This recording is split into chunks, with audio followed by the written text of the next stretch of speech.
All right. Speaking So, of nice send-offs, yeah,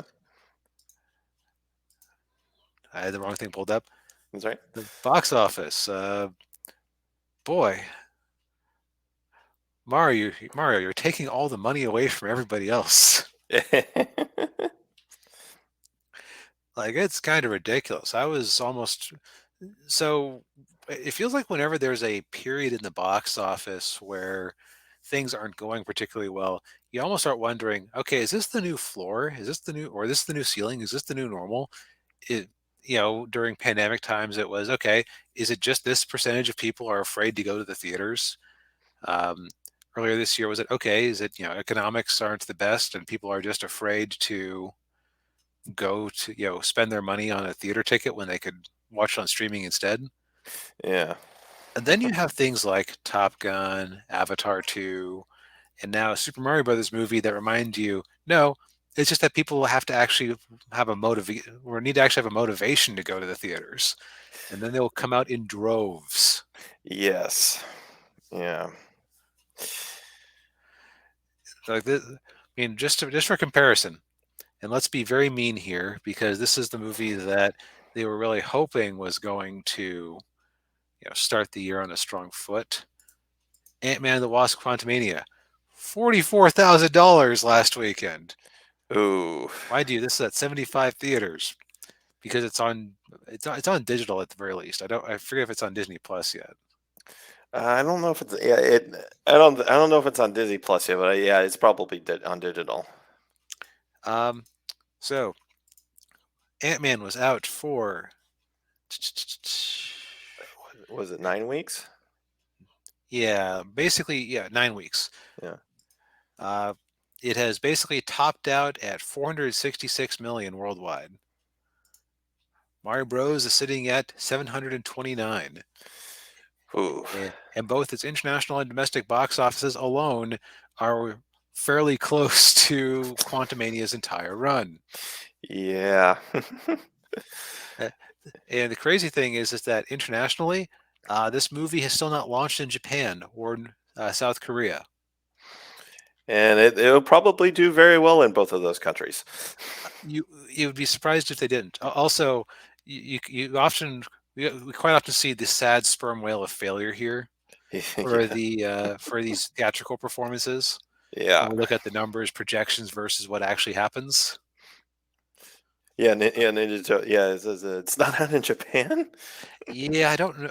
I think from what I've heard on a couple of streams, they're basically waiting for Golden Week, which is like when a bunch of schools are out and things like that. Yeah. But so you have the sad sperm whale failure. Then occasionally you have ones where the numbers can accurately project the range. Then you have things like this where it just shoots up above it. Yeah. It is currently about $15 million over the projection after 2 weekends, plus a couple extra weeks Easter or a couple extra days Easter week. Yeah. So well played, Illumination Studios. Oh yeah.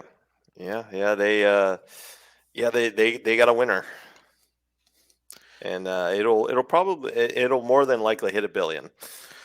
At this point, yeah, I mean, so it's a little bit hard to compare apples to oranges because they had those extra couple of days before Easter.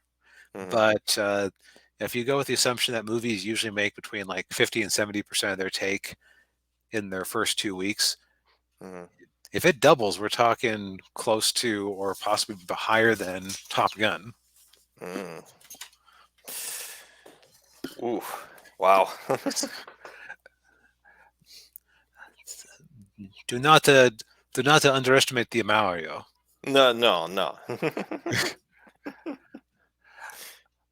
He's making the money. Yes, he does. Well, that was annoying after 5 minutes. No wonder they told Chris Pratt to New York it up Yeah.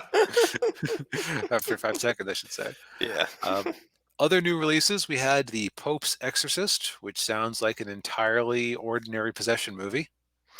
Yeah. Yeah, Russell Crowe, who hasn't had a hit in a while. No, he even went on the Critical Drinker channel. I saw that. I've been meaning to watch that video. Yeah.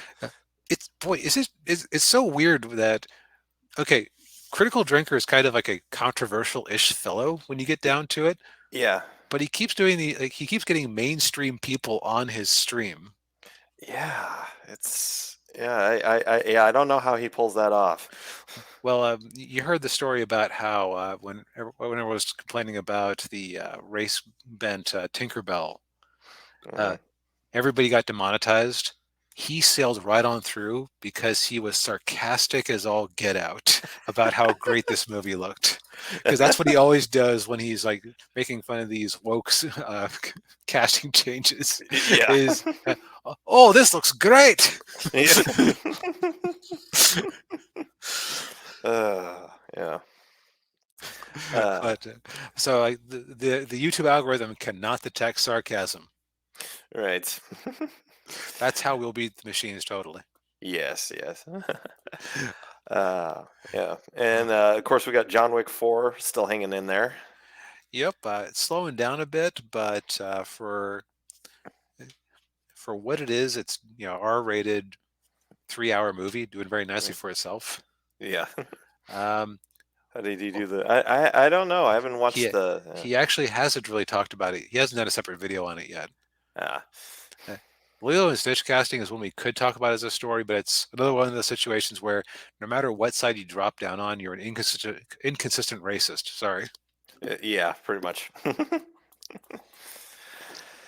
A friend of mine actually went to see Renfield, which he said, DB, would not like this movie, but it's very gory and it is Nicolas Caging it up. Yeah. Yeah, I heard it was okay. Yeah, which is also a hallmark of many Nicolas Cage projects. Yeah. Then bringing up the top five, we've got Amazon Studios' Air, the Ben Affleck documentary about the launch of the Air Jordans brand. Yeah. Uh, um, at this point, it does not look like Dungeons and Dragons: Honor Among Thieves is going to hit that coveted $100 million mark for the U.S. box office, Mm, which is a shame. It deserved better, but we've talked yeah. at some length about how they screwed themselves over. Yeah. Suzume came in at number 7 with 5 million at 2,000 theaters, which that's a very wide release for an anime movie. Yeah, it is. So Yeah. people are, you know, it's nice to see it getting some love. Mm, Although I'm going to look something up because okay, they are still reporting daily figures on it. There was that Demon Slayer movie. I could still buy tickets for it, and the numbers was like, nope, it was out of the theaters after the one weekend. It's like, but uh, I could have bought tickets for it all through that week. huh. So it's weird. Yeah. Uh, another new release we had was Mafia Mama. I watched a Chris Gore thing about it, and that sounds like it was just kind of not terribly funny comedy about a American woman who gets brought to Italy to take over the mafia because of her grandfather's dying wish. Oh, yeah. And like the joke is that she keeps killing people accidentally, and she gets a reputation because of it. Oh, jeez. Um, we also have Nefarious, yet another yet another horror movie release, and Scream 6. Yeah. This is an oddly horrific April. What's going on? I don't know. Yeah, it's weird. Yeah, I don't know. Now this one has a much smaller release footprint, a little under 1,000 theaters. So this one might be solely Dio Global. Is this this is their only movie? Interesting. Hmm. So And small distributor. Okay. uh and it will probably be on Shutter in a couple of weeks. Probably if it isn't already. Yeah, yeah. Uh, the other one is we got Sweetwater. Don't know anything about that. I watched Yeah. Chris Gore's review of Beau is Afraid. It sounds pretentious and weird. Yeah, yeah. And I actually super chatted him and said it sounded like an unfunny What About Bob? What did they say to that? And of course, Gore agreed it was. Oof. Oof, oof, oof. Yeah. All right.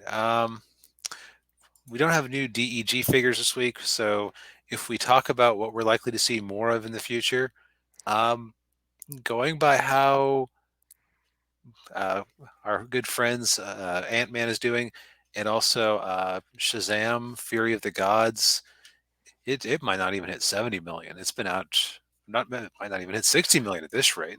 Oof. And That's unfortunate for it. yeah. So, which I don't know anything about because I haven't bothered to see it because I like time and money too much to watch another Shazam movie, especially Yeah. when it's not going to go anywhere. Yeah. Yeah. And yeah, I really don't have any desire to watch it to see it and watch it either. Yeah.